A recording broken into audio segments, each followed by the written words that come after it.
Hey, what is up, bubs?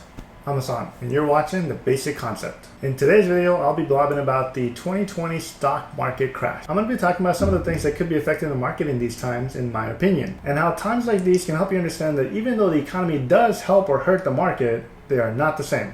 Before we get started, I want to remind you that this video and my channel are for educational and entertainment purpose only. It is not financial advice. If you do find the information within this video helpful, hit the thumbs up button below. That does help my channel grow as the YouTube algorithm shows it to more people out there. So let's talk about why I believe that the stock market and the economy are two different things, and they're driven by various different factors. The biggest difference between the economy and the stock market, in my opinion, is the human emotion. In my previous videos, and I'm sure you've heard it from other sources as well, that there are 30 to 50% retail traders out there. Retail traders are basically people like you and me. And most often than not, we as humans tend to trade with emotions. This is important because human emotion often dictate how stocks are bought and sold. For example, in the current pandemic, fear itself has driven a lot of the retail traders away. And some of these people have even moved to a straight up cash position. The stock market has been up and down throughout the past month. However, in the past week, it has bounced up significantly. If you look at the current stance of the economic world, this does not coincide with the stock market. Even though the economy is still down in most countries, the stock market has actually bounced back up about 20% in the last week. Even though most businesses are still closed and only essential businesses are allowed to operate in these times. And even those essential businesses are operating at a very limited capacity.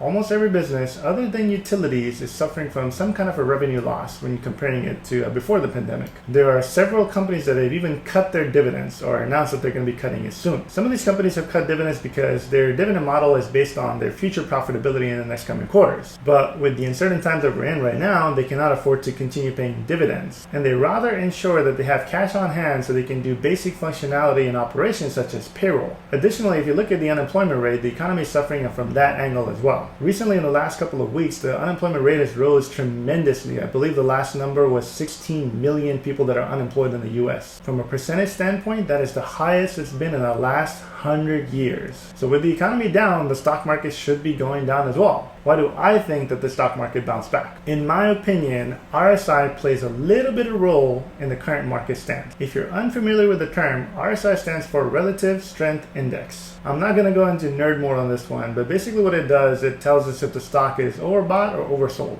For example, if the stock RSI is closer to 100, that means it's overbought. And the opposite, if it's closer to 0, that means it's oversold. It's a very simple indicator to show supply and demand. When a stock is overbought, it can mean that the current trading value is higher than the intrinsic value of the stock. And when it's oversold, it can mean that it's below the intrinsic value of the stock. But as you can tell, nothing goes up or down indefinitely. There are always peaks and valleys in both bear market and the bull market. So when the pandemic brought fear to the traders, the stocks were oversold and could have potentially gone below their intrinsic value. Now eventually the price does normalize, which is where I think the week started last Monday. But since it's constantly being traded, it could go up or down based on how and what happens next in the world. In my opinion, the second reason for the bounce back is institutions. Big institutions like Fidelity, Schwab, Vanguard hold a lot of money in forms of mutual funds and indexes. And because they're responsible for so much money, they have protections in place. And when these institutions see value below their valuation of a current